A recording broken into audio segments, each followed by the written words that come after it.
In this TaxSlayer Pro presentation, we'll discuss how the Tax Cuts and Jobs Act will impact the average taxpayer.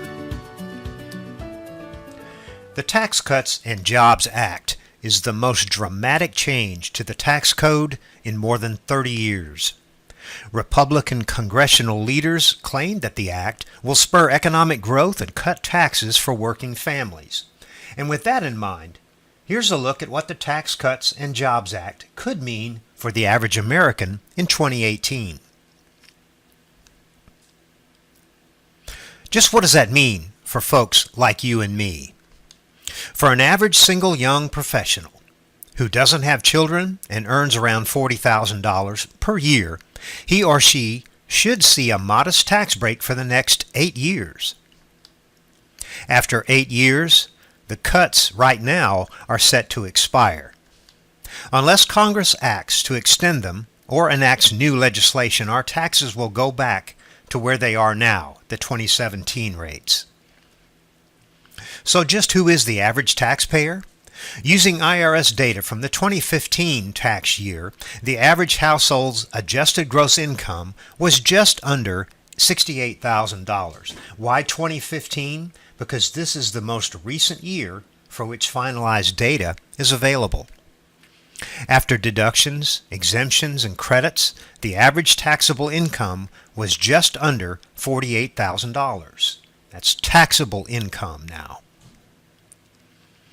Because the effect of the new tax plan on the average taxpayer depends on factors such as filing status and the number of children on the return, we'll look at three, quote, average taxpayer scenarios. The average single filer reported adjusted gross income, or AGI, of about $32,000. More than 3/4 of single taxpayers claim the standard deduction, including 81% of those with income in the $30,000 to $40,000 range. So we can safely say that the average single filer uses the standard deduction. The average American married couple filing jointly had adjusted gross income of around $122,000. They had a household size of just under 3 people. So, for calculation purposes, we're going to say that the average married couple filing jointly has 1 child. And since the average taxable income for this group was around $92,000, now this is taxable income, this implies that the average married couple had around $30,000 in deductions. The average American filing as head of household reported adjusted gross income of just over $37,000. This taxpayer had a household size of just over 2.5 people, so we're going to round this one to 1 adult and 2 children. More than 80% of the head of household filers took the standard deduction, so it's fair to say that the average head of household filer did so as well. So how will the average American's 2018 tax return be affected? Let's look at the single filer. Under the current tax structure, the average single filer would be entitled to a standard deduction of $6,500 and would also get a $4,150 personal exemption. For a single filer with $31,630 of income, the standard deduction and the personal exemption reduces taxable income to $20,980. So this is the figure that we will take to the tax tables. Plugging this into the current tax brackets results in a tax of $2671. Under the new tax bill, a single filer would receive a $12,000 standard deduction, but no personal exemption, and this will result in taxable income of $19,630. So you can see the difference there. In the new tax brackets, this would produce a tax of $21.65 for 2018, which is a savings of $506. And again, this is for the typical single filer. Next, let's look at a married filing joint return. We'll look at a married couple with one child. Under previous tax law, this couple would have deductions of $30,315 and personal exemptions totaling $12,450.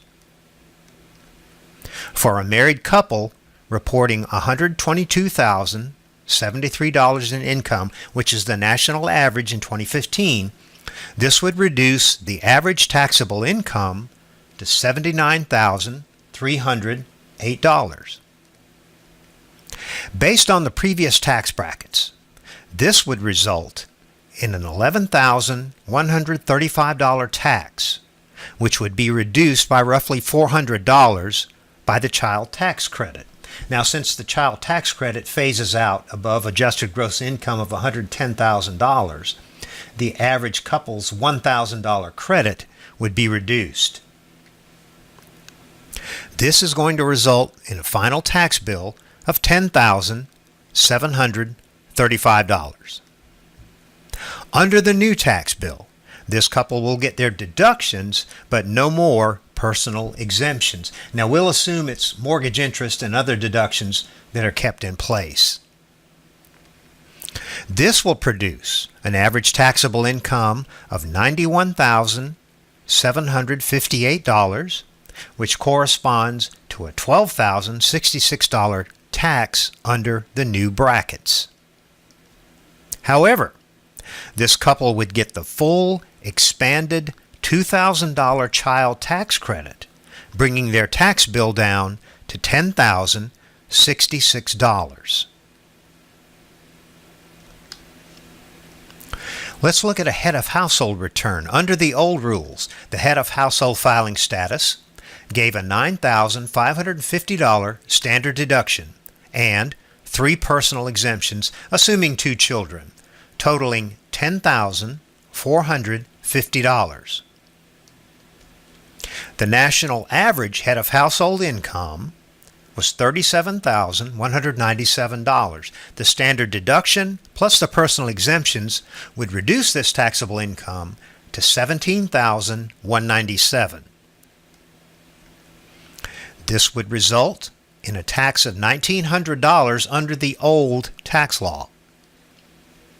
The taxpayer would also get 2 $1,000 child tax credits, which will result in a negative $100 tax liability or a possible refund of $100, since the child tax credit is refundable.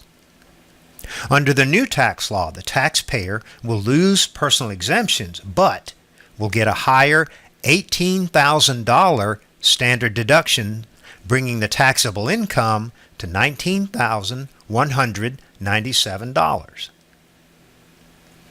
This will result in a tax of $2,032 under the new brackets. But 2 $2,000 child tax credits will result in a possible refund of $1,968, since up to $1,400 of each child tax credit is refundable. So let's look at a quick recap. And the first column on this table shows the filing status. So let's look at a single person, average income $31,630. Moving across under the old tax law, the taxes would have been $2671. Under the new tax law, the taxes are $2165, resulting in a $506 cut. In the married filing jointly column, average income $122,073. The old tax law produced a tax of $10,735. Under the new tax law, a tax of $10,066, resulting in a $669 tax cut. And finally, the head of household column, average income $37,197. Under the old tax law, a possible refund of $100. Under the new tax law, a possible refund of $1,968, resulting in an $1,868 tax cut.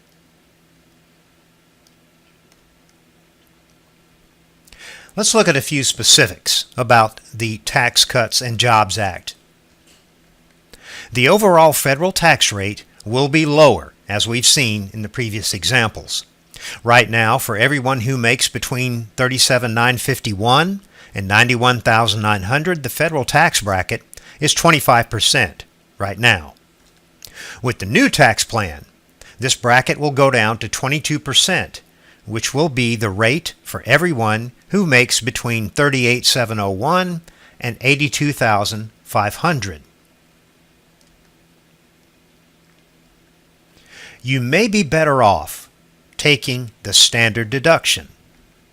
There are two ways to claim most income tax deductions. Those of us in the tax preparation business know these already: itemized deductions or the standard deduction.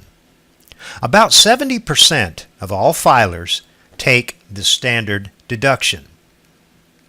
Under the new tax rules, this deduction will be nearly doubled, increased to $12,000 for individuals and $24,000 for families.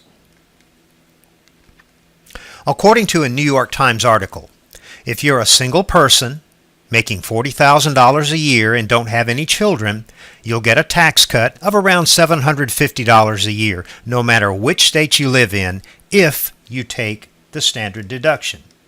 And just a footnote, most people who earn around $40,000 a year don't itemize on their tax return. If you itemize, however, your cut is much more variable and likely less.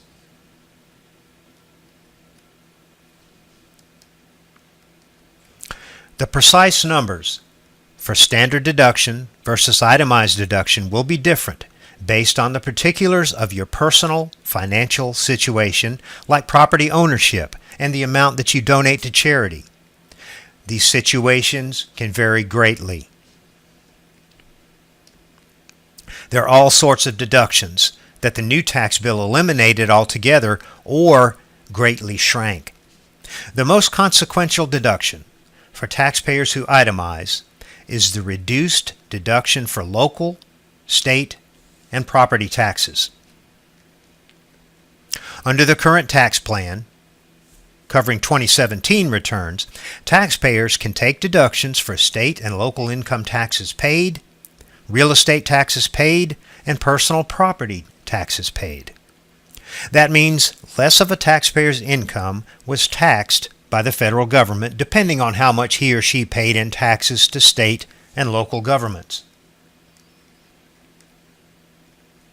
Under the Tax Cuts and Jobs Act, those taxes paid deductions will be capped at $10,000, and this is a figure most people making $40,000 a year don't reach anyway.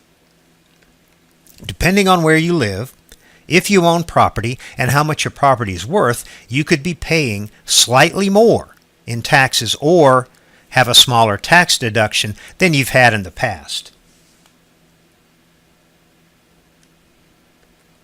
If you itemize, the deductions for state and local taxes once again will be capped at $10,000. Again, the vast majority of people who make $40,000 use the standard deduction rather than the itemized deduction. But if you have an unusual circumstance, such as abnormally high medical bills or a large amount of qualified contributions, the itemized deduction might make more sense for you. Let's take a peek at mortgage and home equity loan interest and how the Tax Cuts and Jobs Act will affect this. Although real estate taxes are included in this $10,000 cap or the $10,000 limit for all state and local taxes, mortgage interest remains deductible with two important changes. First, for mortgages taken out after December the 14th, 2017, only the interest on the first $750,000 of mortgage debt is deductible. Also, Interest on home equity loans will no longer be deductible after 2017. And this is home equity loans. This affects interest on all home equity loans used for purposes other than to improve the current home. So, if you take out a mortgage of less than $750,000 after December the 14th, 2017, or if your mortgage is more than $750,000 but you took it out before that date, you won't lose any of your interest deduction. The cost of buying or owning a home has traditionally been made more affordable because we get to deduct our mortgage interest and real estate taxes. This may not be a factor where housing prices are relatively low and mortgages are below this limit. However, a mortgage this size is common in locations with high residential real estate costs. For example, the median home price in San Francisco, California is $1.5 million.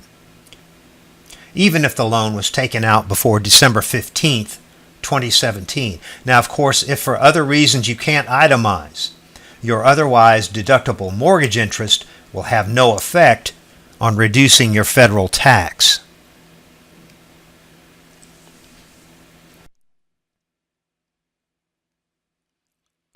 Let's take a look at charitable contributions and how the TCJA affects these. The Tax Cuts and Jobs Act enhanced the deduction for charitable contributions by raising the limit that can be contributed in any 1 year. The limit is now 60% of AGI, which is up from 50%.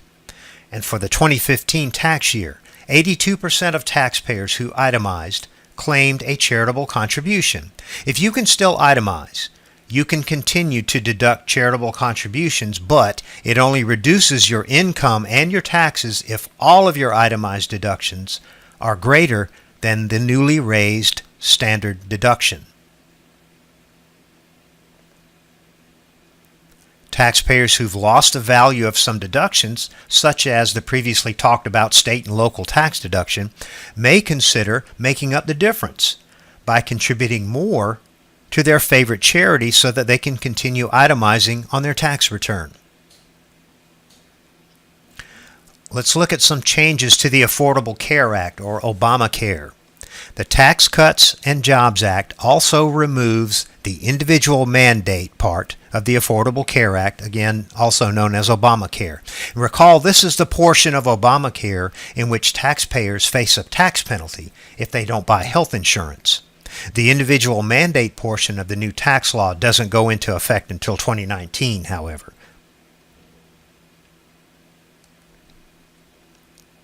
All major changes to the parts of the tax code that apply to individuals right now, as it stands, will begin phasing out after 2025.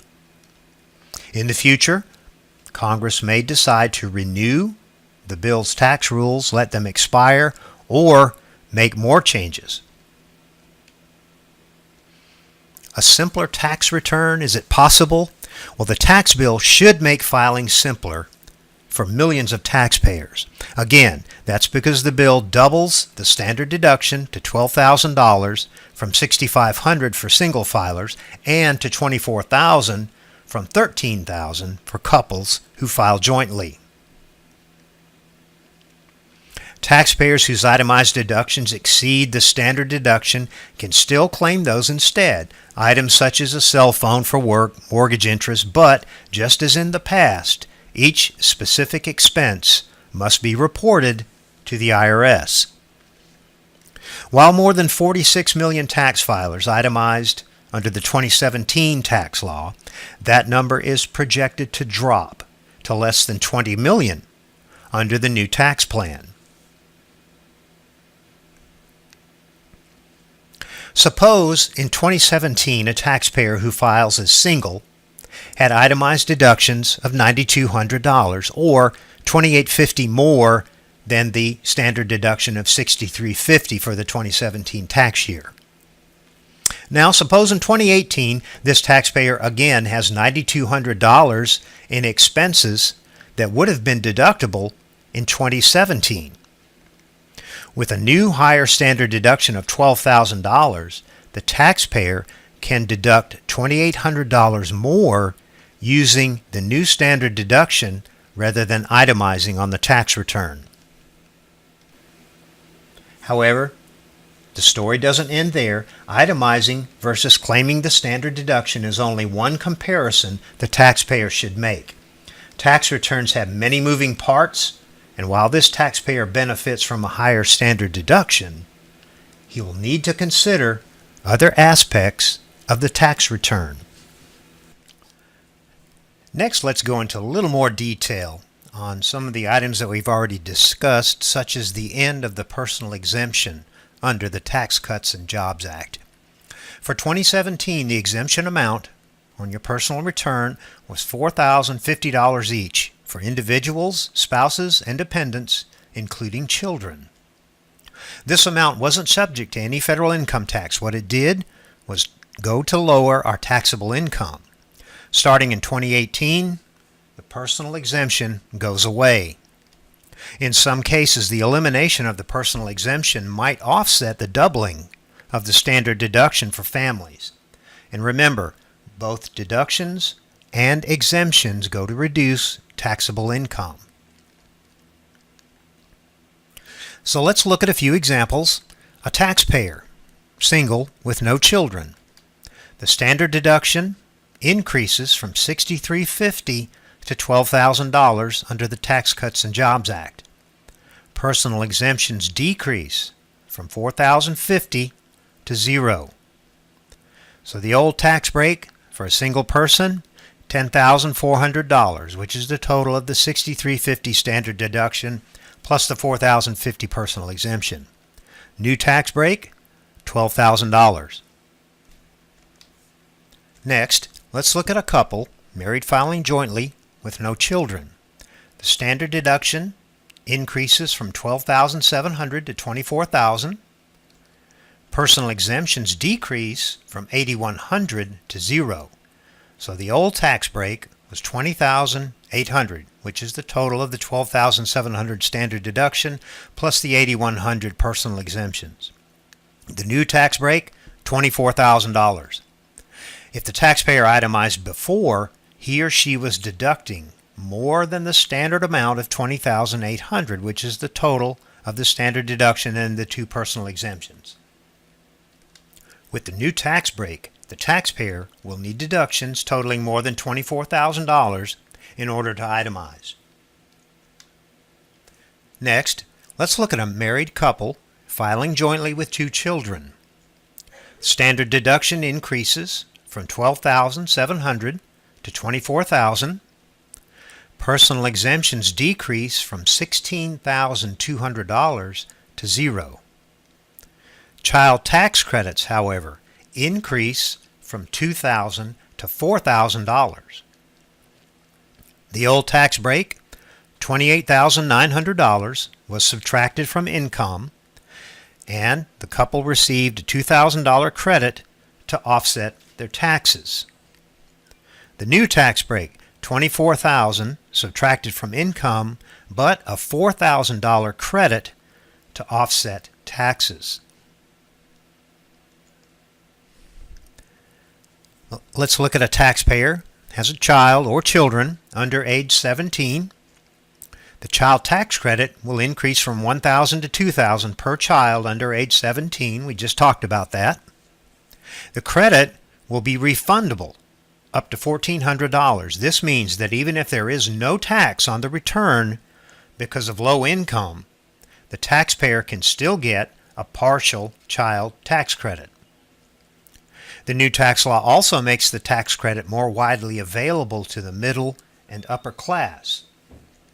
In 2017, single parents couldn't claim the full child tax credit if they earned more than $75,000, and married parents couldn't claim it if they earned more than $110,000.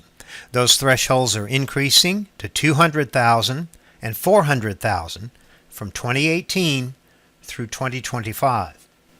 As for age, current law applies to children under age 17. The tax bill doesn't change the age threshold for the child tax credit. Again, looking at a taxpayer with children under age 17, the situation does change for undocumented immigrant parents. Under the previous law, undocumented immigrants who file taxes using an ITIN, or Individual Taxpayer Identification Number, could claim the child tax credit. The new law requires parents to provide the Social Security number for each child for whom the credit is claimed.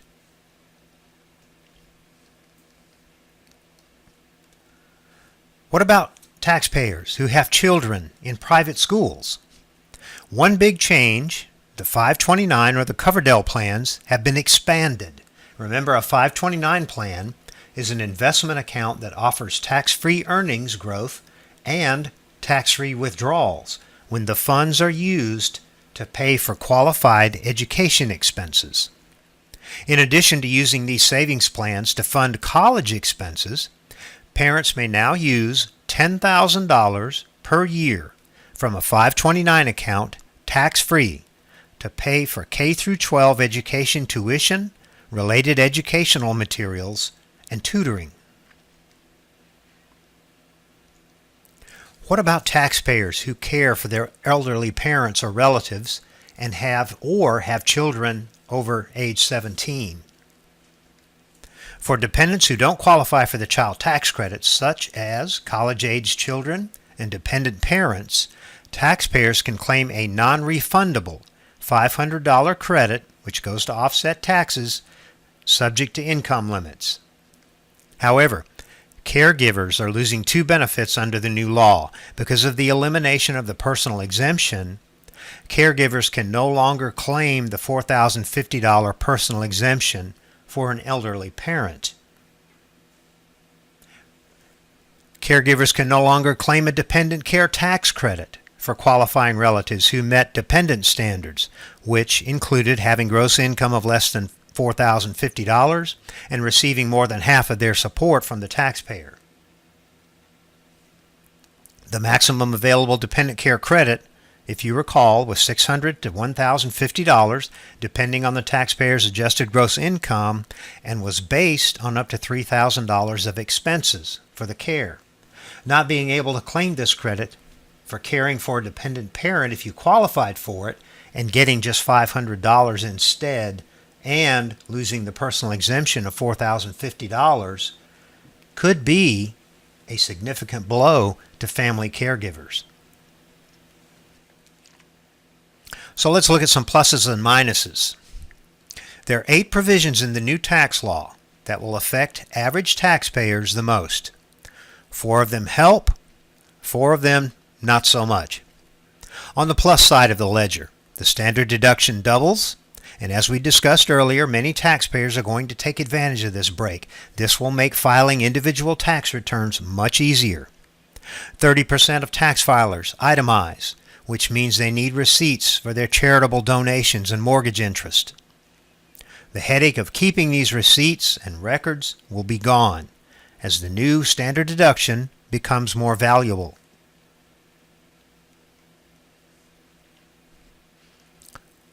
The child tax credit is expanded. This also doubles to $2,000 from $1,000. Parents can qualify for up to $1,400 as a refund if the credit is bigger than the federal income tax liability. Children under age 17 can get a tax credit. And remember, a credit lowers a tax bill dollar for dollar, meaning 3 children could cut their parents' tax bills by $6,000. There's a lower threshold for the medical expense deduction. This helps taxpayers who have high health expenses. Previously, a taxpayer could deduct out-of-pocket medical expenses only if the expenses exceeded 10% of adjusted gross income. The fraction now will be lowered to 7.5% of adjusted gross income, permitting many more taxpayers to deduct out-of-pocket health expenses. And if you recall from years past, before the Affordable Care Act, this threshold was set at 7.5%, and it was raised to 10% as a result of the passage of the Affordable Care Act. But now it'll be going back down to 7.5%.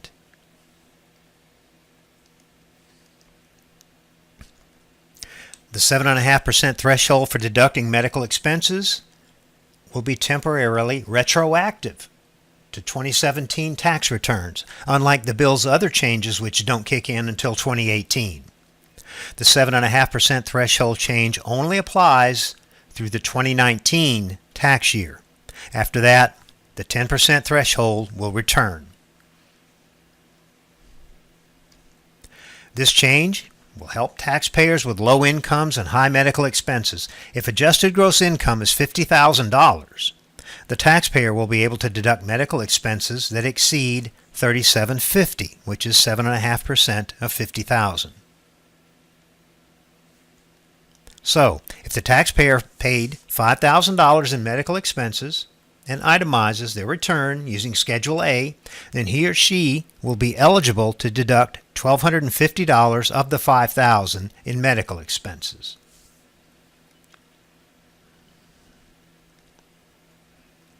On the minus side of the ledger, the loss of the personal exemption, which now lets a taxpayer write off $4,050 for each member of a household. Not filing Schedule A means less record keeping, but it also means charitable contributions will no longer be tax deductible for many taxpayers because they won't itemize. Casualty and theft losses are no longer tax deductible unless they're related to a loss in a federally declared disaster area, for example, hurricanes, floods, and wildfires. The state and local tax deductions, we've touched on this earlier. Taxpayers can deduct a maximum of $10,000 from the total of their state and local income taxes or sales taxes, plus their property taxes, all of these added together. This will hurt taxpayers who itemize in high tax states such as California, New York, and New Jersey. The $10,000 cap applies to single or married filing joint returns. For married filing separate returns, the cap drops to $5,000. Eliminated miscellaneous deductions. Taxpayers will lose deductions for the cost of tax preparation, unreimbursed job expenses, and moving expenses. So for taxpayers who used to itemize, it may no longer make sense if the new higher standard deduction exceeds what their itemized deductions would have been. So just to recap, keep in mind that the situations looked at here are examples of how the tax law changes could affect the average taxpayer. There are thousands of potential tax situations. It's impossible to analyze the effects of the Tax Cuts and Jobs Act on all of them. However, by learning the major changes the bill makes, you could get a better idea of how it could affect you and your tax return clients. I want to thank you for your attention, and we'll see you in the next presentation.